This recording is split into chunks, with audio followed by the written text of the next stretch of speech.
Good evening. Thank you all for coming. Thank you for your patience. My name is Khushru Irani. I'm from the Loft Forum, and welcome to an evening with us. Manu S. Pillai is a historian and the author of 5 books, most recently Gods, Guns and Missionaries, The Making of the Modern Hindu Identity. A winner of the Sahitya Academy Yuva Puraskar for his first book, The Ivory Throne, which he spoke most eloquently about many years ago at the Loft Forum, and we have that on our YouTube channel. He is also a columnist at Mint Lounge. Manu holds a PhD in history from King's College London. Manu, we planned this with Manu. Trying to get dates with Manu is trying to book Prime Minister Modi's time. He came down from Kerala just last evening to be with us today, and so Manu, thanks for making the time for us. Thank you for having me. We're having book promotions. That's why my schedule is a bit like Modi ji's, but otherwise I'm definitely available when you call me. And we're having conversation with Manu Nandini Nair. Nandini, thank you for being with us.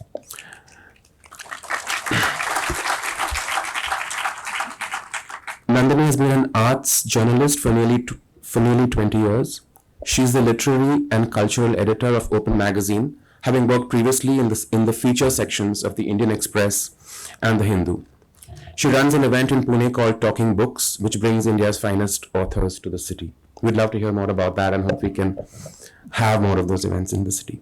Before we start, I read one of the best reviews of Manu's book, and I'll just read a couple of paragraphs from it just to put this in context. This is written by Nishad Sansagiri in the Asian Review of Books. In Gods, Guns and Missionaries, The Making of Modern Hindu Identity, Manu Pillai unpacks this transformation with sharp insight combined with masterful storytelling. Hinduism, he acknowledges, is as much an ever-expanding array of narratives as it is a religion. A vibrant and dynamic marketplace of ideas where myths, rituals, philosophies, and histories are peddled, borrowed, and adapted to ever-changing demands. A macro reality of organically united micro-realities, as he puts it.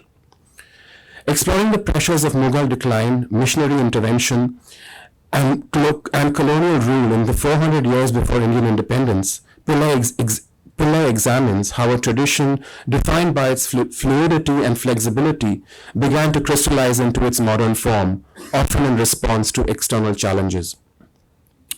In summation, this is the last paragraph of his review. What makes Gods, Guns and Missionaries truly remarkable, however, is its ability to speak to both sides of India's modern ideological divide. For those who see Hinduism as a civilizational force superior to its rivals, Pillai's meticulous reconstruction of its adaptability offers plenty of ammunition. At the same time, the book appeals to post-colonial constructivists who argue that identities are always created, negotiated, and adapted to historical pressures. Pillai deftly balances these perspectives, celebrating Hinduism's resilience without losing sight of its fluid and contingent nature. And in an age of deepening division and intense polarization, that achievement is commendable. We will have this conversation for about 50 minutes and then open it out to audience questions, and then Manus will do book signings.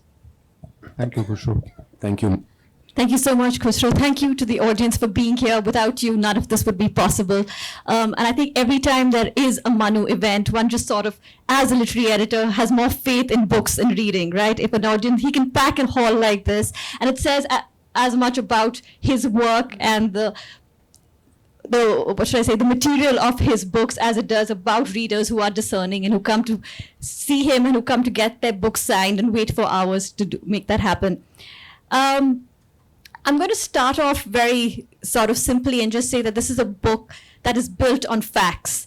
And at a time when so much of history writing and so much of present journalism is ideology driven, this book is just a refreshing change. It's been written with a cold eye and a steady hand, and I think that says a lot for a history writer working today, and especially in this climate. It is a book, as Khushru rightly mentioned, about how Hinduism has been shaped by the currents of history and not by a single book. It's a book about how Hinduism It's multifaceted. It is a book about how the various currents that have come in and about how Hinduism is sort of an all-absorbing force and what it took in and what it did not. It's also an unusual book because I found myself often, like I was reading it on the Kindle and I would write haha in the margin because it's full of these really surprising anecdotes. There's a sudden twist in sentence and it was just so enjoyable. And I was like, this is of course a dense book in terms of the material, but it is such a rollicking read. And I think that's again just sort of, it says so much about Manu's skill as a writer and as a storyteller, which I think is what he essentially is. So without further ado, I'm going to let him do all the talking. But just a quick show of hands, how many of you have already read the book? Okay, not too many. So Manu, maybe we can start with, can you explain the title? Well, that's a easy enough question, but also a complicated question to answer because finding a good title for a book is always a very tough challenge because you're aware that this is a book making various arguments. It's trying to sort of encompass so many things. They're trying to condense that into a 7-word title is not always an easy proposition.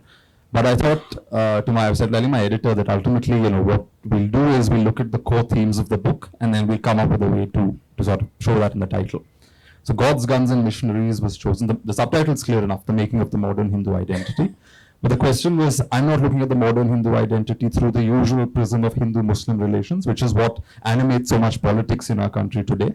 At least from the time I did a master's dissertation way back in 2021, I was aware that colonialism and Christianity had played an important role in the shaping of this outline of Hinduism, the way we define Hinduism today as a modern religion. So I thought, how do I sort of encompass all of that into the title? So Gods is a reference to all these debates around God, which is it one God? Are there many gods? Is it one God in the form of many gods? Which idea of God is superior? Which idea of God is inferior? Because human beings and human societies at different points around the world have clashed on this question. Monotheistic faiths have a very rigid understanding that there has to be only one God. There can't be multiple forms of God. Polytheistic traditions are the opposite. Even when they recognize that there is one God, they'll also say that God can take multiple forms. So then that's the Gods part of the title. Guns is a reference both to colonialism and the presence of the white man, who is an intimidating presence. Even though the book doesn't have that many wars and actual violence happening, the guns is really metaphorical usage here, which is about the pressure that people felt when they were ruled by white men. And also, of course, in the final chapters, you see a kind of revolutionary resistance to the British. So the guns is also, and I found this very useful, because you see that the idea of the guns or that pressure comes in from the white man, but it's seized upon by the native, as they were called in those days, the brown man, and sort of inverted, turned around and used against the white man. So that's a reference to the guns, and the missionaries is, of course, the reference to perhaps the most fascinating cast of characters in the book, which are these white men from Europe, determined to save the heathen, as they saw in pagan societies, who came here with certain conceptions of the world. Some of them stuck to them very, very defiantly, saying, no, we will never give up what we believe in. Others, it sparked curiosity. They actually got curious. They were keen to find out what local people believed. Some reached very constructive arrangements with local society. Others took a very, very harsh stance. But it's an interesting cast of characters. So I thought the title sort of encapsulates all of these elements of the book and puts it all together in a neat way. You mentioned how the making of Hindu identity is something you've been interested in for nearly a decade, starting with when you were a student. So over this decade, what were some of the changes in your own thinking about this topic? Oh, lots of changes. My master's dissertation got me a very good grade. I got a distinction for it way back in 2011, which is very flattering for a 21-year-old. But now if I go and read it, I'm like, oh God, what was I thinking? Because when you're that young... What were your teachers thinking? I think they're looking to see if you can construct an argument, if you can convincingly, in a compelling way, make your case. That's essentially what they're looking at in a dissertation. So even if you take a completely radical line, even if you take something very improbable, so long as you're able to convincingly demonstrate why you've reached that conclusion, they will still give you a good grade, because that's the point of a dissertation, right? But still, I realized that at that time, I was still led by a lot of what I was reading. I was led by other people's ideas, and you're 21, so it makes sense.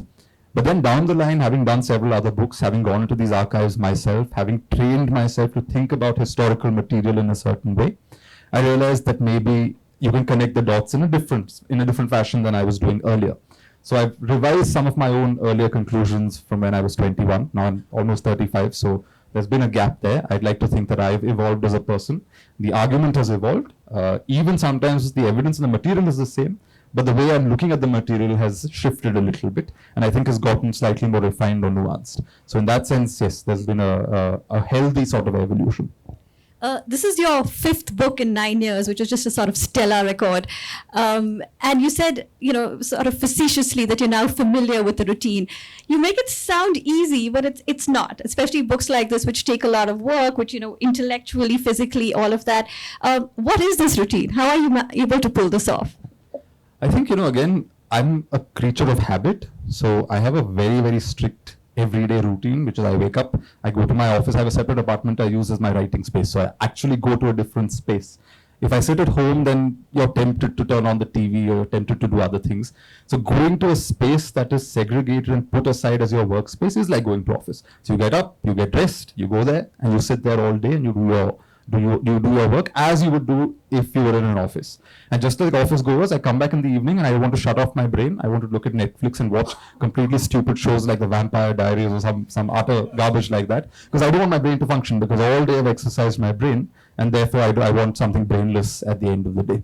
So it's just, I think, cultivating a format, cultivating a series of habits that work for you. There's a lot of travel involved. You have to sometimes go see some of these places. In the book, there's this reference to a Maratha prince called Sarfoji of Tanjore. And I had read about him, I researched him, but actually when I went to the Saraswati Mahal library, which he has largely sort of populated the shelves of that library in the early 19th century, when I went there, it was astonishing. Cupboards stacked on top of cupboards, just full of manuscripts. I saw a manuscript copy of Krishna Deva Raya's Amukta Malyada, 17th century or something. Amazing, amazing collection. Perhaps one of the best libraries in this country. In a bad way, of course, because libraries aren't maintained in this country. So going to those places sometimes helps get a sense of the texture, the actual feel of the subject you're writing about, as opposed to just looking at documents and pages. But yeah, otherwise it's just routine habit. There's nothing romantic about being a writer. It's a very, very tedious process. Like any other job, you have to stick to it, and you have to stick to it with some determination. With this book, definitely it squeezed every ounce of energy that I had. It really tested my willpower a great deal. I wrote the first 4 chapters in 2020, dumped the book because I cannot handle this right now, I need to do more work. Came back to it 2 years ago and then finished the book. It took several gaps to actually get to the end point of the book. As a historian, what do you enjoy? Like you mentioned, you went to Saraswati Mahal and you actually saw the material history, but you're also a man of the archives. Like you spent time poring over documents and primary sources. Which do you enjoy, and especially for this book, what was one that actually really stuck in your mind and surprised you, and you were like, oh, wow, this is something which I was really not expecting? Well, lots of things surprised me. I remember these 1840s. That's in, I think, the 5th chapter. You'll find it. We have this notion of how nationalism evolved in our country, right? You have the Indian National Congress being formed. There's a kind of moderate nationalism. If you want to go further back, you'll say the 1857 rebellion or the first war of independence, as it can be framed. From there, that's the line we normally draw. But I found, of course, others might have referred to this before, but I found the original newspaper columns from the 1840s when a Maharashtrian gentleman called Bhaskar Pandurang, a boy in his 20s, and really a kid if you compare it to people's standards today, right? You're still a kid till you're about 27 in today's world.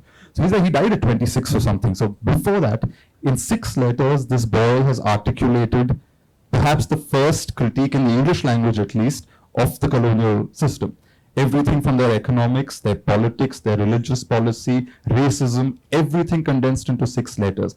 A marvelous set of documents, 6 newspaper columns newspaper letters that this kid wrote. And I was like, why don't more people know about this? He used to sign it in a particular way. Hindu. Yeah. Letters from a Hindu, I think that's what it's called. And it's just that I found it stunning that most people were not aware of the existence of this material, because it is perhaps the earliest defined, outlined kind of critique of colonialism in this country. Others may have had that impulse before, and they certainly did. But that kind of outlined way, a streamlined definition of how to resist colonialism hadn't been put together before the 1840s. So I found that really amazing to see. But what I really enjoy, frankly, the archives are fun, the research is fun, the writing is great, all that is fun. But if you're not an introvert, it's a bit challenging to chain yourself to the desk every day and do that, which I have to do, and I'm not an introvert. So then what I really enjoy is events, because that's, as you said, that's when the storytelling comes out. That's when really, why are we all writing at the end of the day? Because you want to communicate something to a larger audience. So finally being in front of that larger audience is what makes it all worthwhile. You mentioned stories, and I think in your book, the importance of stories really comes out, right? Again, as someone who tends to read fiction a lot, we talk a lot about the importance of stories, but in a very sort of airy-fairy way. But I think in your book, it sort of grounds the history, and it also tells us about how stories are a way of people making sense of things they don't understand. So can we talk a little bit about that? I mean, the book begins itself with an interesting story, which is something that happened. And here you see how fiction isn't just things on the page. Fiction is also how society sometimes gets past awkward moments and awkward corners. So in the early 1900s, after Queen Victoria died, her son was crowned the King Emperor in London. And obviously all the Indian Maharajas were invited to attend the coronation. Some were very orthodox, like the ones in the south and Travancore, etc. And they said, no chance of crossing the Kalapani and going abroad, we'll lose caste. But some who were closer to Delhi, closer to Calcutta, closer to the Viceroy and all of these people, they certainly felt the pressure, where they were like, well, we don't want to lose caste, but we also don't think we can give up the opportunity of going to London. So the then Maharaja of Jaipur was this man called Madhu Singh II. And Madhu Singh basically summoned his priests, his Brahmins, and he said, look, I have to go to London. I know that I'm not supposed to cross the oceans and go abroad, so you have to find a way to get me past this. So what do they fall back on? Fiction.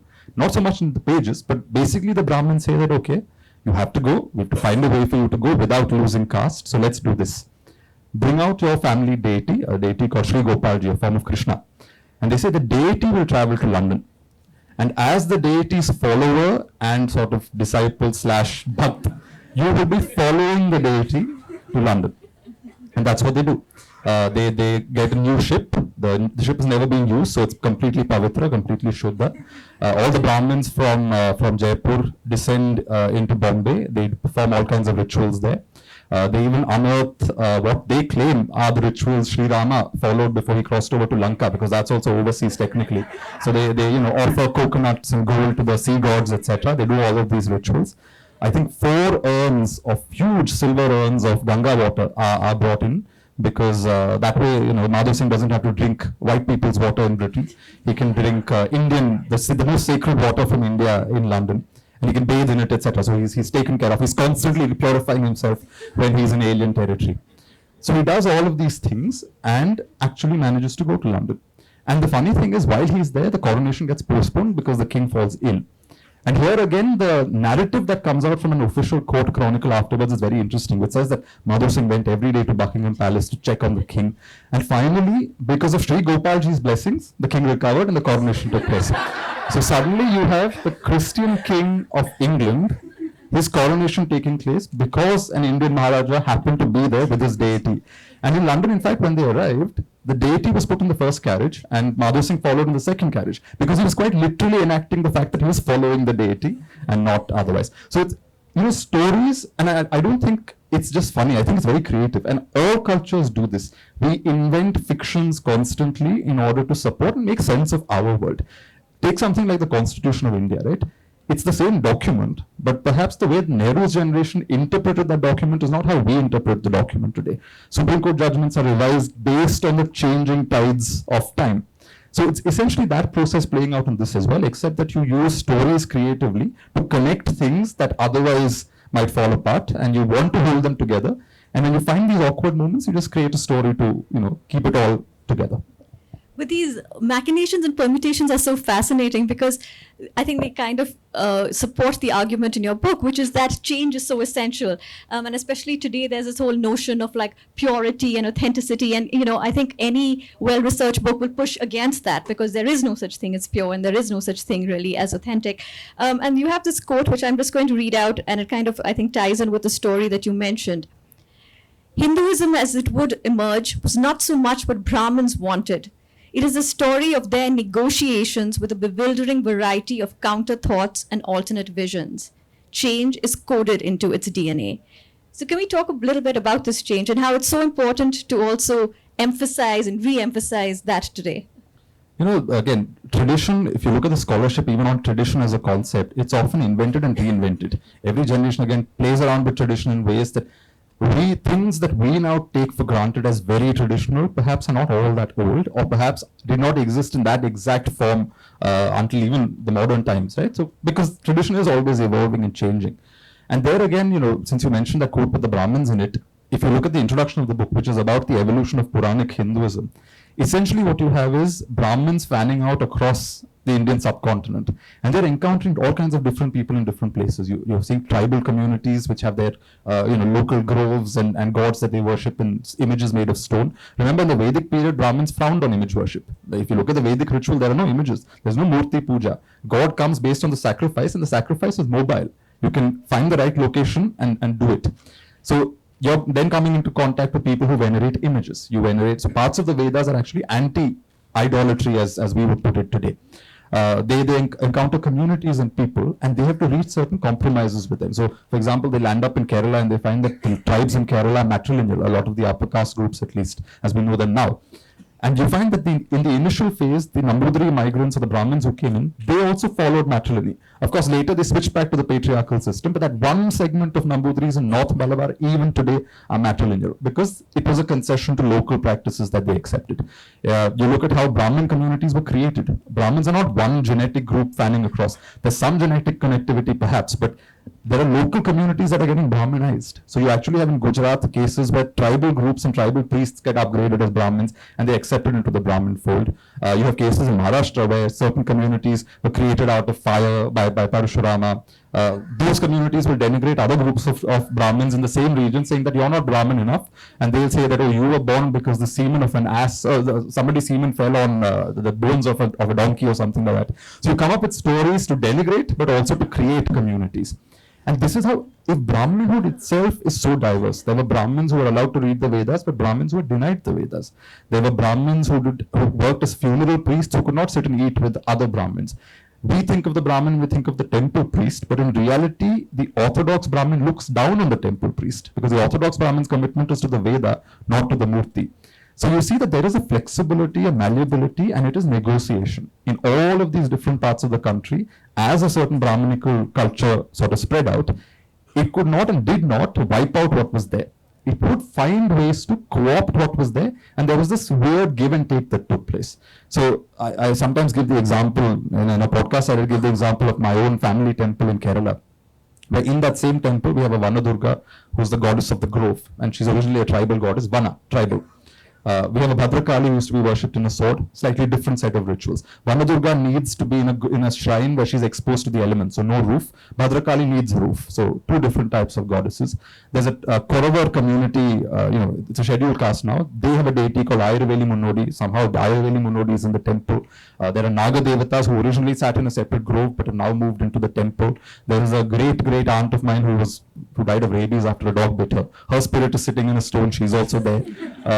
There's an ancestor who died, who we call Yogeshwar Nama, and he's there in a certain shrine. So in a single small temple like that, you're seeing different kinds of gods, right? And that malleability continues even now. I have a footnote in the book, but I also mentioned it in an Instagram reel, if you follow me on Instagram, about how there's this temple in Alleppey in Kerala where there was this kid who went, and apparently he was unwell, so his parents took him to make an offering there, and you're supposed to offer traditional things. But the kid had a munch chocolate in his hand and he put munch in front of the deity. And apparently he recovered the next day. And today that god is called Munch Murugan because everybody donates munch chocolate there. Like you'll find, if you Google Munch Murugan on the internet, you'll find an image of Munch Murugan wearing a garland made of munch chocolate. People do that thing where they give their weight in grain or bananas or gold or whatever to the deity. They do that in munch chocolate. So it's not any chocolate, it has to be munch chocolate. So you see, tradition is also evolving in front of our eyes. And this has a positive side, and some would call it a negative side. For example, even now a lot of tribal deities are being Brahminized as we speak. Even now there are temples where you would have non-vegetarian rituals, non-vegetarian offerings, where the animal sacrifice is ceasing and the rituals are becoming more purified, in quotes, or Sanskritized, if you wish. So the point is that change is still unfolding in front of us. It's not something that happened 3,000 years ago alone. It's still happening, and that's the point ultimately. Societies are constantly evolving, and our sense of tradition, therefore, is also constantly evolving. You mentioned the family shrine and the various deities over there, including your grand aunt. And Janaki. See, then it kind of makes us wonder when the British came, and especially the early missionaries, how are they supposed to make sense of a country like this? And I guess that's what this book tells us, because it's baffling. Like, we hear about this today, and years ago when there was less information and this was the first time they were encountering it, what were they thinking? They could not make sense of it. And that's what happened. And that's why I wrote the book, because it's so fascinating, their attempts to make sense of it. When they first came to India and they came from a worldview where God had appeared in a certain form. There was Jesus, they had the Bible, and this was the path to God. It's monotheism. So there is only one conception of God, there is only one path to God, and there has been this final prophet who will show us the path to God. That's the notion that they have. So again, it's not a good or bad thing. We're again not pointing fingers. That's the worldview they're coming from. Again, to give a contemporary analogy, in today's world where we have this left-right bifurcation, people, like, after all the knowledge we have the internet, we have access to so much, but yet you find people very stubbornly sticking to ideological positions even when faced with evidence to the contrary. So we in the 21st century can do that with all the resources at our disposal. You can imagine 500 years ago when people didn't have any exposure to other cultures, how they would have dealt with it. So they came with a worldview, they were like, this is the only path to God. So de facto, if God is what they recognize as God and the path to God is through the Bible, everything else is something else. It cannot be God. And their conception was that if it is not God, it is satanic. So it is monsters. And partly because when Christianity spread even in Europe was also pagan at one point, they had this notion that in idols what you worship are agents of Satan. They're monsters that you're worshipping. And there are all these stories about how a saint goes and breaks an idol and strange dark creatures jump out of it and how birds emerge from it and all kinds of dark creatures, very sinister. And in this case also, they come to India and they see images of, say, Kali in her very sort of aggressive form. They see Narasimha, and I've got images of Narasimha here, ripping open a human being emerging from a pillar. And they're like, how can this be God? This most certainly is not God. These are all anti-gods, or these are all monsters and devils. In Kerala, as I mentioned in the first chapter, they go off to Calicut. They meet the Zamarin of Calicut, etc. And somewhere they hear the word Devam, which in Malayalam simply means God. Deva, God. And what do they put it down as? Diomo, the devil of Calicut. And there's an image of Diomo, the devil of Calicut, in this book with fangs and claws and feet of a rooster and things like that. And you're like, what you see in Calicut is a Shivalingam, not a clawed, crown-wearing strange beast like this. So that's the initial conception they had of Indian religions. To be fair, it's not as if the Hindus did not have stereotypes about white people either. They thought white people were very unclean. Even somebody like Emperor Shah Jahan complained that white people don't wash their bottoms afterwards. So their potty habits certainly upset locals here. They still do. Indians also thought white people like to eat children fried in butter. So we had our own stereotypes about them, but they had stereotypes about us. They had stereotypes about, they also gave a logic to Indian customs that came from their own misunderstanding of things. For example, they saw sati in India, and firstly they were imagining sati everywhere, even in places where there was no sati. For example, in Kerala, traditionally sati is outlawed. You cannot conduct sati. As late as the 19th century, while in Bengal sati was happening in hundreds of numbers every year. In Kerala, in 3 cases, Malabar 2 and in Travancore 1, where immigrant women wanted to commit sati, and the local rulers said no, because we don't recognize it. We'll escort you to Tamil Nadu, you can burn yourself there, but you can't burn yourself in Kerala, because locally it's not recognized as a custom. So they're seeing customs everywhere. And what is the logic they give sati? They say that Indian women are very lustful. They're constantly craving for male attention, and they were running off with all their lovers by poisoning their husbands. And husbands, to prevent their wives from poisoning them, invented sati, saying that if we die, you have to burn. So essentially, as life insurance, they said, let's invent sati. This is the logic Europeans give sati, even though Hindus have a very different logic for why sati used to take place. It's not a good practice, but it had a very different kind of reasoning. So they see monsters everywhere, they see strange customs everywhere. The initial missionaries come in with the hope that they will demand conversion, and people will be like, yes, we have seen the light and we will convert. But that caused an issue within a generation, because missionaries realized that actually people aren't converting. And again, these are not my words, these are actually words from some of their texts, where they say, we do not want the dregs of the populace, which is that they don't want just lower caste communities or fishing villages on the coast that are close to Portuguese power converting. They want Brahmins, they want upper caste landed groups to convert. Which meant that you had to then start engaging with Hindus. You had to start understanding the internal logic of Hinduism. This is when you have these great debates unfolding in the 17th and 18th century between missionaries and Hindus. And these are fascinating because different parts of India, you have the same thing happening in different times. So a guy again in Calicut, where they saw Diomo the devil, they now have studied the Puranas. Father Fenicio comes there, and he has a debate in the court of the local Raja, where he says that, you know, your God can't be God. You've got a Krishna running around women and gopis. How can this be God? God doesn't behave like this. God is a very, you know, dignified sort of presence. Then he says you've got deities like Ganapati. He's got a giant belly. He moves around on a rat. This can't be a God. To which the Brahmins have also done their homework. So they will also respond by saying, look, you say that Jesus was God's son. Had God no other way of saving humanity than by putting this man up on a cross? Again, not my views. This is things that they're actually discussing. They say this whole concept of the virgin birth, that doesn't make sense. Then they say that you blame us and you say that we are followers of idolatry. But when you take out processions of the Virgin Mary, isn't that idolatry? But one recurring theme throughout in different centuries and different parts of India is the missionaries' insistence that there is one path to God, and the local Hindus always countering by saying, no, we recognize that yours is a path to God, we recognize the Bible as a sacred text, but it is your sacred text and it is your path. There are many paths to God. And they constantly make this case, and one guy in conversation with a missionary says that, look, God is like a shopkeeper.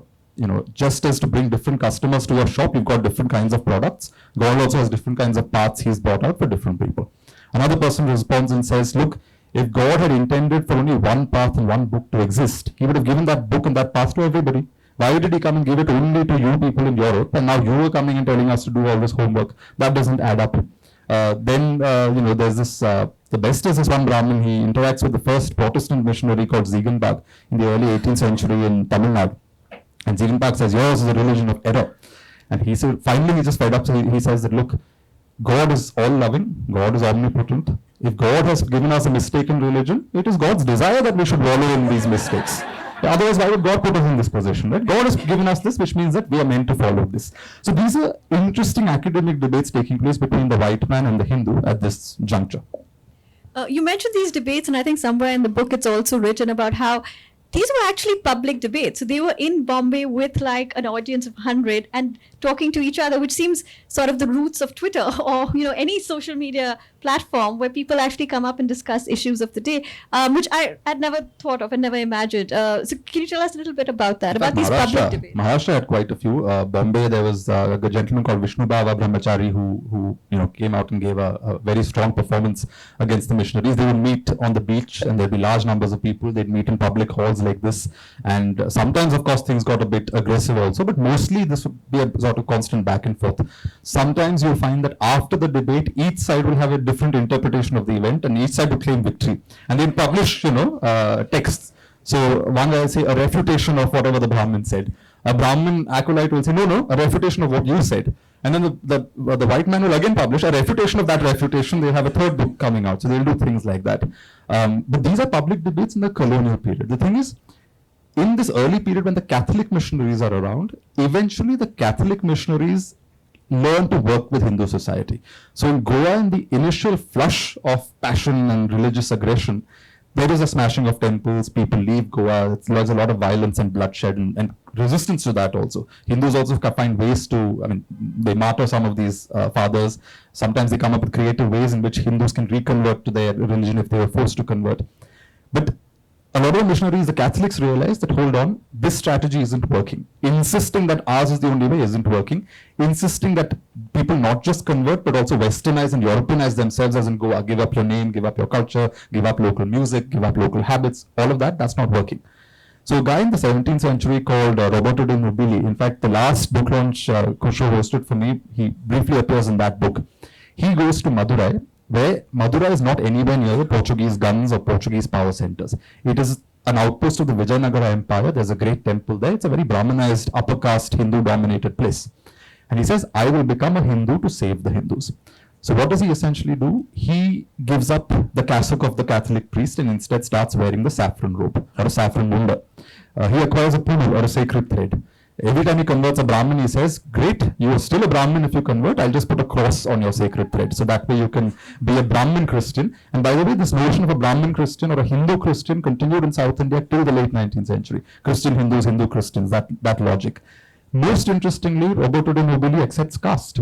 Because again, you don't want just lower caste people to convert, you want upper caste people to convert. So he says, if you convert, you don't have to give up your caste, you can maintain all your caste privileges. In church, all the Brahmins and the upper castes can sit in front. The lower caste converts, I will leave at the door. And this continues into the 19th century. And even today, my latest citation is from about 2009, where South Indian Catholics were complaining that if you're of lower caste, you're also buried in separate cemeteries. You're not allowed to participate in certain church rituals. The seating is still organized by caste. Because the Catholics, in a sense, Hinduize their Christianity. So Roberto de Nobili says the Bible, think of the Bible not as a foreign book of the Parangi. Parangi is basically the Portuguese, and the local Hindus don't like them because they don't wash their bottoms. He says, no, I am an Italian Brahmin. So he starts sitting on the floor and eating vegetarian Brahmin cooked meals. And he's not just play acting. Even when he goes back to Goa at one point, his colleagues are all sitting at the table and having whatever meat or whatever. And Roberto says, no, I've got my Brahmin cook, I will have my vegetarian meal. He defines the Bible as the Satya Vedam and the fifth Vedam. He says, you've got your 4 Vedas, but they're imperfect. Think of those 4 Vedas as steps on a ladder to God. But the final ladder is the 5th Veda, which is the Veda I am giving you, which is the Bible. He uses local language to communicate these ideas. So the Catholics have found a way to Hinduize their Christianity, to the extent that in South India you have shrines to Christian saints where people also used to do goat sacrifices. So just as you sacrifice a goat to Kali, you can sacrifice a goat to a Christian father or saint as well, because the religion had been Hinduized. And for that reason, you find Hindu powers are not threatened by this amended form of Catholicism. You also mentioned how traditions and religions evolve, right? This is what we're seeing. It's not as if Christianity is the same in every part of the world. Then Christians wouldn't fight among each other. No? There's sectarian divisions, there's cultural divisions, there's regional divisions.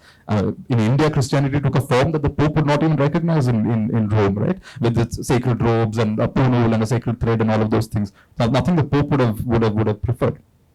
So that's how the Catholics dealt with it. To the extent that again in South India we have this one temple where, a church, where the local Raja gives the revenue of a couple of villages to the church. And in the inscription what you read is, this grant is forever, till the sun and the moon endure. Very typical language for royal grants in India. Anybody who upsets this grant, it is equivalent to the crime of killing some XYZ number of Brahmins and XYZ number of cows. So the sacred cow is here used to protect a donation made to a church, because the church is now seen as part of a local cultural fabric. When the Protestants come in, this changes, partly because the British come in and they slowly corner power at a scale that the Portuguese, etc., have never been able to do. When power comes into the equation is when local Hindus start feeling threatened, and that's why in a way the path to what we call Hindutva now, path to militant, muscular Hindu nationalism begins to be paved from this point, where you see the missionary no longer as somebody you're having an academic debate with. Now the missionary is a threat because the white man is ruling in Calcutta and Madras and Bombay. The white man is in charge. Your local Rajas are being toppled. And when a Raja is toppled, his patronage networks are toppled. The donations he makes to Brahmins are stopped. The grants he gives temples have stopped. White men are coming into the picture that way. So you're starting to feel threatened. And that is where the Protestant missionary becomes a threat. And these debates that you mentioned in Bombay, which are far more aggressive than the Father Finicio kind of debates in the earlier period, these aggressive debates begin in the 19th century in this context. It's interesting how you're talking about religious divides, and I think you make the very important point in the book that there's a certain well-intentioned liberal who now likes to say, or now likes to assert that, these divides came with colonialism, and before that it was all hunky-dory. So can you talk about the need to sort of push against that argument and how you make a case for it in the book? I think because, partly after partition, there was this anxiety in India that we shouldn't let our country be torn apart by religious violence again. And it's coming from a good place. Even today, I don't think we want our country to be torn apart because of religious differences, right? But at the same time, if that colors your understanding of the past, and then you create this impression that before the colonial period, where everything is blamed on the white man, and before the colonial period, there was no religious animosity in India. Hindus, Muslims were just like in the Bollywood songs, running together in a park, getting along perfectly well, syncretic practices, etc. And after the British came, it was divide and rule, and that's why we got, brothers got split kind of an attitude. But if you look at the historical record, that's not entirely true. If you look at the poetry of Vidyapati, who was born in Bihar in the 14th century, he talks about, firstly, he draws a clear bifurcation between the Hindu as one group. So the Hindus are very diverse within. They may not necessarily originally have seen themselves as one set. Shaivas are fighting with Vaishnavas, Vaishnavas are fighting with Jains, everybody is fighting with the Buddhists, all of that was happening. But face to face with Islamic power, where again, power was in the hands of sultans now, there was a tendency, and Vidyapati's poetry, you see the Hindu and the Turk as two master categories in India. So already in the 14th century, if an intellectual says that he can see two groups in India, that means he's not inventing something out of thin air. He does see some tension there. You take the poetry of Kabir. Even when Kabir says that neither the Hindu nor the Turk understands the way to God, I will show you the way to God. He is also recognizing that there are two groups here, and these are two rival ways of conceptualizing God in the world. But since we are in Maharashtra, look at Eknath. Eknath wrote something called the Hindu-Turk Samvad. And if you look at the Hindu-Turk Samvad, first the Muslim and the Hindu take pot shots at each other. The Muslim will say, oh, you've got these Vedas, they mean nothing. Your Puranas are full of silly stories. Your Murti Puja is nonsense. You're just bowing your head in front of an idol. You're bowing your head in front of these naked sadhus. So this is all a silly, wishy-washy religion. The Brahmin responds to that saying, you're not really following the Quran. You've got your own forms of animal sacrifice, etc. He makes fun of the goat sacrifice. They make fun of each other. In the end, they part as friends, saying that, oh, we just realized that these are two paths to the same end, which is God. But while they end as friends, the main subtext is what? That there is tension, and Eknath is ultimately bringing them together as friends. So we cannot claim that religious animosity and tensions did not exist. What did not exist earlier was communalism. Communalism is a 19th century creation where after censuses come up, you start counting people and you get this notion that some people are a majority, some people are a minority. That's why communalism comes in based on numbers. Earlier, people didn't sit and count each other, and therefore there was no communalism. But there was cultural tension between two religious groups, at least at an intellectual level, that you can see. And which is interesting that you mentioned this also, because when the British first came to India, the British were very keen not to get into any of this.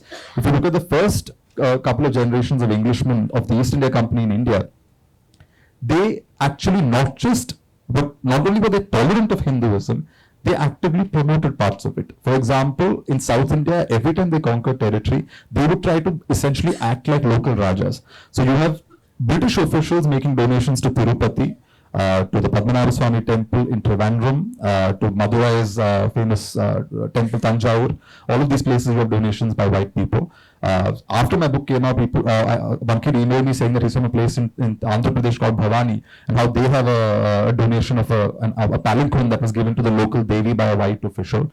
Englishmen are escorting Hindu deities in processions. Englishmen are smashing coconuts at temples and at I festivals. think you have a section about Pune also, right? How the continued. How when the Peshwas were toppled and the East India Army came into Pune, they kept up all the local practices of giving dakshina to the Brahmins. The British did not like to blacken convicts' faces, but they were like, look, people in Pune like to blacken convicts' faces. We don't want to alienate them, so we'll also blacken everybody's faces. So they were also going around doing that. And the funniest is when they conquer Puri, they eject the Marathas from Orissa and they seize Orissa and the temple town of Puri where Jagannath is. And it's interesting that the Governor General, I think Wellesley, he writes to his troops saying, be very careful, do not upset the Brahmins, do not upset the temple, maintain everything as it is, because we don't want to alienate them. And the Hindus at this time are also cooperating with the East India Company. The Brahmins of Puri write back a letter to the Governor General in Sanskrit saying that, oh, till you came, we were suffering. Under who? The Marathas, Hindus. Now that you have come, we are saved, and we hope forever that Puri should continue under your rule. This is local Puri Brahmins writing to the white man. Because right now the white man is operating on the local natives' terms. The white man is a foreigner, but he's trying to say, like, look, ignore my white skin. I'm going to dress up in clothes like you. I'm going to dress my policies in clothes like yours and try and make good with you. And the Indians are also reciprocating at this time. So it's interesting that while that religious divide was there, that impulse to try and bridge religious divisions was also there as late as the British period. You mentioned the white man trying to rule, and again you have, there's a painting that really sort of stuck in my mind about, it's a local court and there's this white man on a table and there are all these Indians around him, and clearly the white man seems a bit sort of overwhelmed because there are too many people and he likes to, sort of mete out justice from a distance, and the locals are like, no, this is not how it's done. We are used to a much more sort of face-to-face interaction. So can we talk a little bit about that, the way they wanted to rule but how they could not rule like that given the Indian circumstances? They couldn't, because ultimately race came into the picture. I mentioned that critic of British rule from the 1840s, Bhaskar Pandu, and the young Maharashtrian boy in his 20s. He actually has in one of his letters, he says that even under some of the Islamic rulers, we had pressure to convert, but at least there, if we converted, we would get something for it. We would get position, we would get recognition. In your case, even if we convert, your racism prevents us from getting ahead in life. So you want us to convert, but we won't actually open up any of the higher offices or higher appointments to us because you don't see us as your equals. So racism comes into this. The other thing also to bear in mind is that these things in India are not happening in isolation. there is a direct correlation between what is happening in Europe and what is happening in India. For example, in Europe in the 18th century, there was the Enlightenment, as we call it.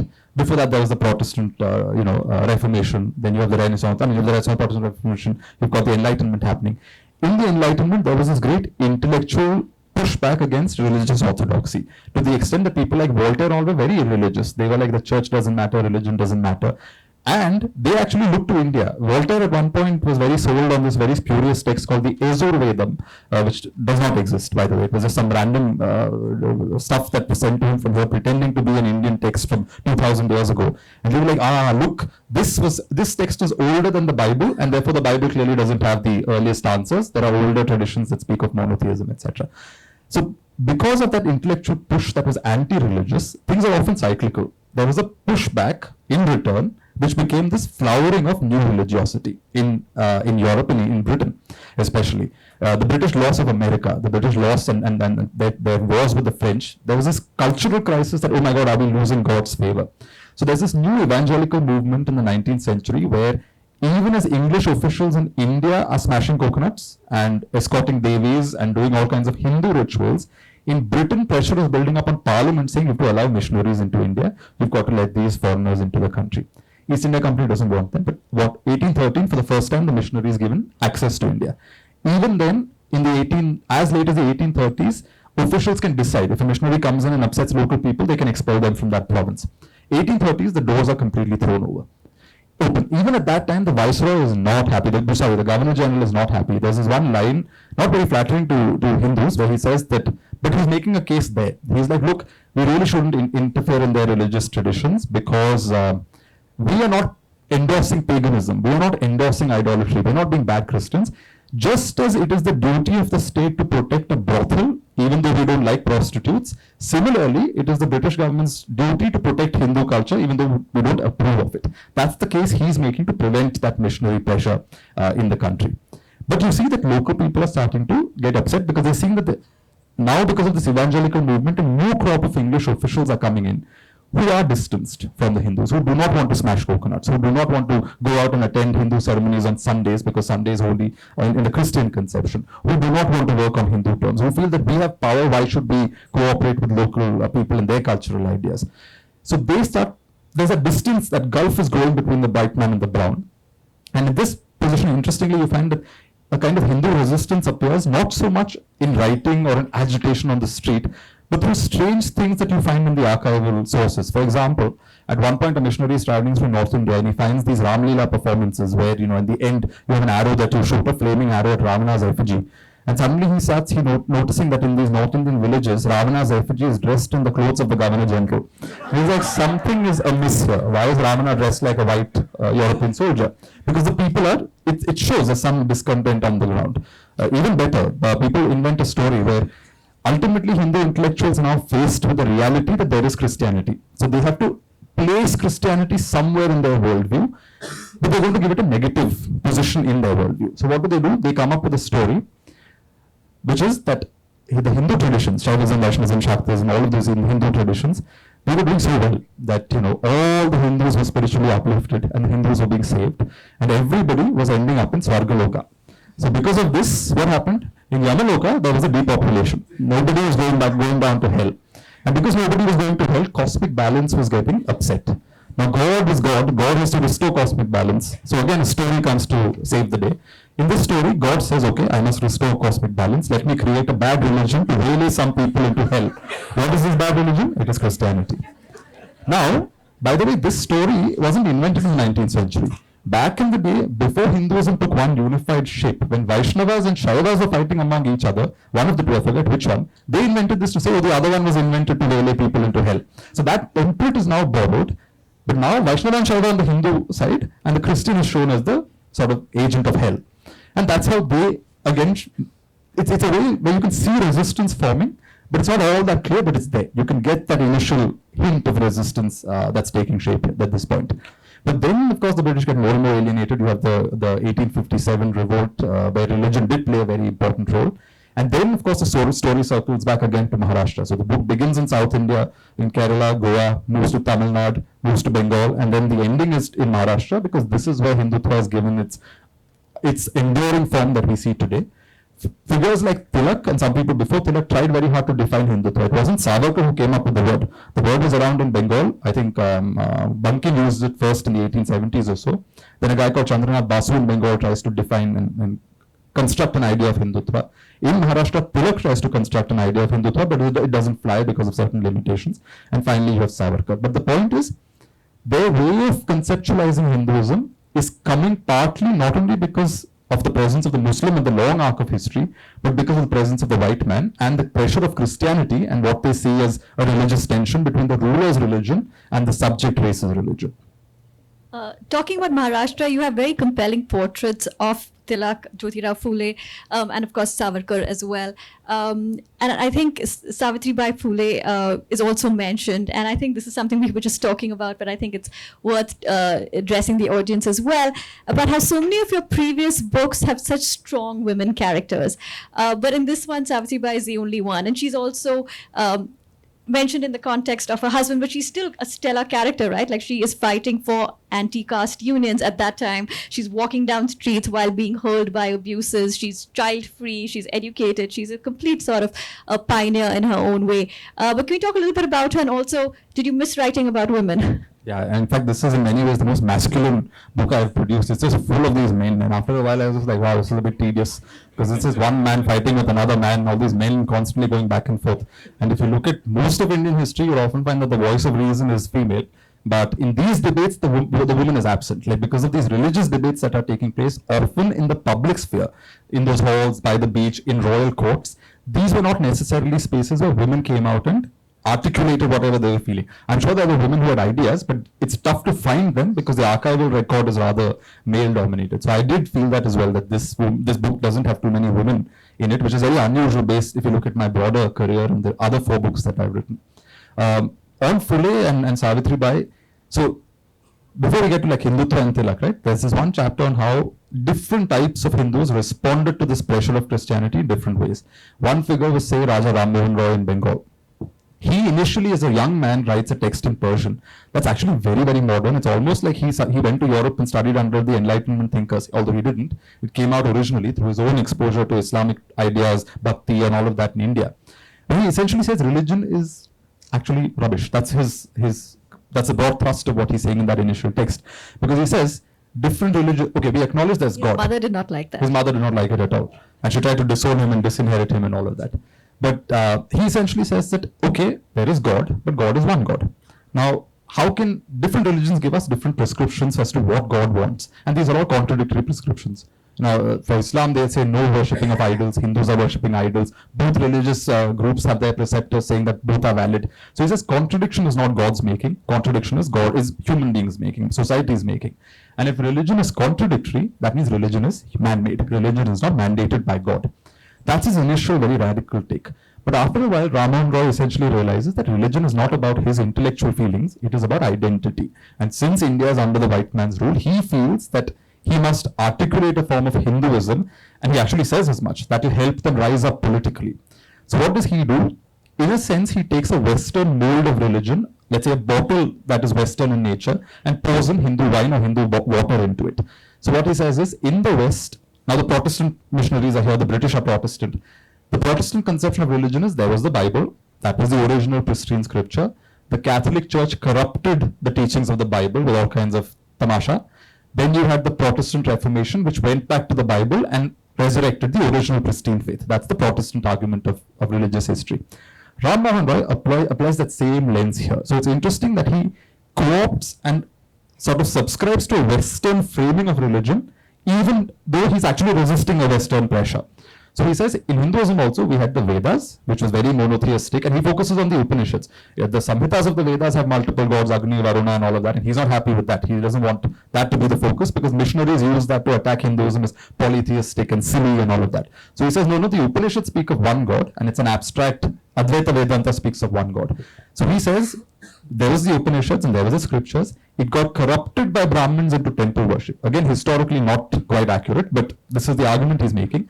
And now we need a Hindu Reformation like the Protestant Reformation, going back to scripture and inventing a kind of monotheistic, non-puja doing, non-temple going, non-idol worshipping, rational faith. So Ram Mohan Roy does this. And you see, this tradition is continued later by Swami Vivekananda, etc., where Advaita Vedanta is not just promoted, but also romanticized to a certain extent. Because it also helps you stand up to the missionary. The missionary says you've got polytheism. They can say, no, Advaita has only one God. In fact, in Christianity, the God is split as the Father, the Son, and the Holy Spirit, right? So Ram Mohan Roy says, well, you actually split God into three. Ours is better than your religion. So instead of Hindus converting from extant Puranic Hinduism, which is one form of superstition, to another form of superstition, which is Christianity, we just need to go back to Vedanta. That's his form of responding to it. Then you have somebody like Dayananda Saraswati, who I think is a very important piece of the puzzle, partly because you also realize these Hindu reform movements and sort of regeneration is happening not just because of Western pressure, it's also happening within. Religions are dynamic, they are changing internally as well. In Dayananda Saraswati's case, this young man, he was sitting one day at Shivratri. You're supposed to keep vigil, right? You're not supposed to sleep that night. So he's sitting with his father and relatives in the temple to Shiva. And of course, daddy dozes off at some point at night, but the son sits there and he keeps his eyes wide open. And somewhere in the middle of the night, a mouse appears in the shrine and starts eating all the things kept around Shiva's idol. And he says, well, if a mouse, a rodent, an impure animal like this can come and take liberties with God here, clearly the stone is not God. The stone is powerless in front of the mouse. So this sparks questions. Now in that typical Indian tradition, when your children have questions that are inconvenient and difficult to answer, his parents say, we are getting you married. So they try to get him a wife.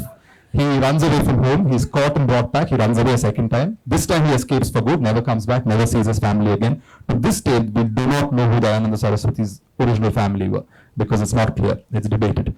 He then for about 20 years wanders. In a loincloth, he wanders. He goes up into the Himalayas looking for sages. He's not very happy because some of the sages he meets are not very convincing. There's this one Swami he meets who in the middle of the night has conversations with divine beings apparently, and Dayananda is not very convinced by this performance. Another time he takes bhang, thinking that bhang will elevate his spiritual energies and maybe he'll understand something about God and divinity. Doesn't work. A third time he's walking by a river and he sees a corpse floating in the river, and he pulls the corpse onto the banks of the river and he says, well, my Sanskrit books say that this is the anatomy of the human being. I'm now going to examine the corpse. So he cuts open the corpse, discovers that the anatomy of the human being has nothing to do with what is written in the Sanskrit text. So not only the mangled corpse, his books are also thrown in the river, and he moves on. He says, I'm not going to find answers in these books either. Finally, in Mathura, he comes across a blind sage. And this sage tells him, your job is to revive the Vedic religion. But not in the Ram Mohan style, you have to make it a mass movement. So Dayananda is really where we first see a mass mobilization of Hindus as Hindus at a larger scale. So it's not based on caste, it's not based on community, it's not based on region. He wants Hindus as a people to come together and stand together. So that seeds of nationalism, of Hindu nationalism, you see in Dayananda. For example, in the 1870s, when Queen Victoria is declared Empress of India, there's a great darbar to which all the Hindu princes come. Dayananda goes there, hoping to lobby with the Indian princes, saying that Hindu princes have the power and the resources to bring about a Hindu regeneration. It doesn't work. He goes to Rajputana and meets a couple of Rajput princes, and they're also not terribly interested in playing this political role. In fact, Dayananda's death is ascribed to the royal concubine of one of these Rajput princes who apparently poisons Dayananda because she's afraid that under his tutelage, her boss, her patron will get rid of her. So there's all of this happening. But he creates the Arya Samaj. And through the Arya Samaj, they start popularizing motifs that are very valid to this day. For example, cow protection. Now, cow protection was there even before. Hindu kings always said we are protectors of Brahmins and cows. Again, a Maratha prince, Holkar, I forget which Holkar it was in the early 19th century, he uses the cow to bring together North Indian princes against the British, saying that we are all ultimately, people who consider cow sacred. Let's use this motif of the cow to stand up to the white man. Dayananda does that now. So much so that Governor General complains that in the name of cow protection, every anti-British element can come together because the cow is a unifying element there. And the Arya Samaj is able to do this. In fact, after Dayananda dies, his idea of a Vedic revival very much moves to the background, and the Arya Samaj becomes more about standing up to the missionary and also standing up to Islam in India. And they co-opt the methods of the missionary. So Arya Samaj is sending out agents into the villages. Arya Samaj, just as Francis Xavier in Goa converted whole villages of people to Christianity, Arya Samajists are now converting people to Hinduism, reconverting people. So you have statistics about how 10,000 people converted from such and such a place, 10,000 people converted from such and such other place, etc. Of course, strange things also happen. Since we are talking in Maharashtra, I think the last Maharaja of Baroda, the Gaikwad Raja of Baroda, he fell in love with a married lady. called Sita Devi, and she also fell in love with him. She reciprocated, but obviously she was married, and in those days there was no divorce. So they said, okay, fine. Sita Devi converted to Islam, and obviously her first husband said, well, okay, bye, the marriage is over. At this point, Sita Devi went to the Arya Samaj apparently, reconverted to Hinduism, and then married the man she loved. So that's not something the Arya Samaj would have envisioned originally. But you see, there is an overlap between the Arya Samaj, and then that Arya Samaj pattern is what the RSS later takes forward. If you read biographies of a lot of later Hindutva figures, Atal Bihari Vajpayee, his family was linked to the Arya Samaj. The BJP, I think, the Jana Sangha, whatever, if I'm not mistaken, it was founded in an Arya Samaj school. In the story of the BJP and the right-wing movement post-independence also, you will find a continuity with the Arya Samaj movement of the 19th century. It's almost sequential, the way that happens. So Dayananda comes up with this muscular form of nationalism. And I end with Phule, because he is in many ways the most compelling figure. Phule stands up in the form of contradictions to this emerging Hindu identity. And these contradictions continue. The most powerful contradiction to this day of a unified, homogenized Hindu political identity is caste, which is that people are still unwilling to give up caste.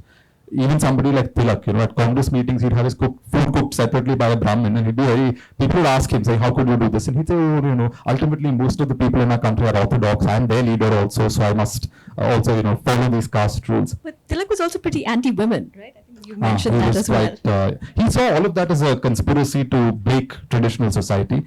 He was a radical in politics, but a moderate in social matters. Whereas his opponents were moderates in politics and radicals in social matters. So it's very interesting that Gokhale was on that team, very moderate politically, but very radical socially.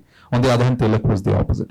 But Phule really is a mirror to Hindus, because as the Hindu identity is forming, he's asking questions. So that memorable line in his Marathi writings where he says that the Brahmin says he was born from the head of the cosmic creator. Does that mean the head of the cosmic creator is a uterus? Does that mean the cosmic creator menstruates through the mouth? These are things that you get in jail today, but Phule wrote it in the 19th century, right? He was able to write things like that. Even there you find, though, that he sees the missionary not necessarily as an enemy completely, to the extent that Phule was accused of being anti-national. He was accused that when people are trying to fight the British, he seems to be supporting the white man.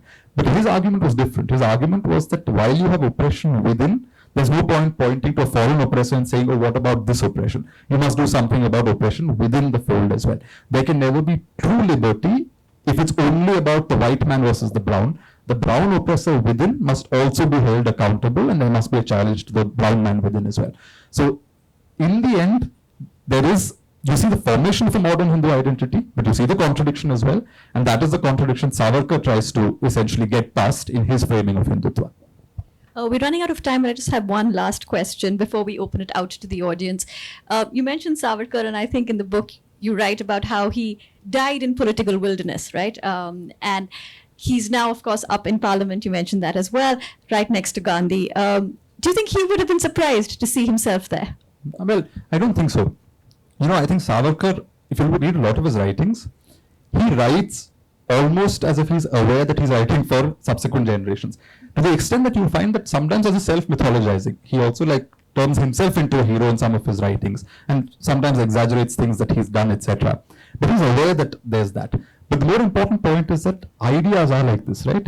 An idea, whether you agree with it or not, the power of any idea is that it may not fly today, but it will exist somewhere, simmering, and when the opportunity emerges, it can bubble up and rise up. And that's essentially what you're seeing with something like this. When Savarkar was around, remember, his Hindutva did not fly, partly also because Gandhi was a modern Hindu figure. Gandhi was very conservative in many respects. At the same time, Gandhi managed to make it a constructive way of engaging with the world. It wasn't a reactive, anti-Muslim way of framing Hinduism. But at the same time, Gandhi was very committed as well to caste in many ways. He did not entirely disown or jettison caste ideas. Gandhi did not want some kind of social turmoil. Gandhi would not have approved of Phule. He certainly did not entirely approve of Ambedkar, and we know about the Pune Pact, etc. So, in a sense, Savarkar's idea did not fly because a lot of those conservative Hindus, space existed for them within the Congress tent under Gandhi, right? But what happens after Gandhi is that under the Nehruvian state, that space starts to shrink because Nehru was not very fond of these more right-wing elements within the Congress. So the tent becomes more and more left-leaning. Under Indira Gandhi, it becomes extremely left-leaning. And this is where you find that right-wing segment starts increasingly moving towards what we would call the Savarkar camp. So again, an idea may not work now, even if it's a bad idea. But somewhere down the line, an idea can always be sort of resurrected, and that's what happened with Savarkar. Just as he died in the political wilderness, but a few decades later, his portrait was unveiled in Parliament opposite Mahatma Gandhi, with whom he had so many disagreements. Same with his ideas. His ideas were unfashionable at a certain time. Now they're very much in fashion. Thank you so much, Manu. If you have a question, raise your hand. A mic will come to you. Please leave it to questions and not comments.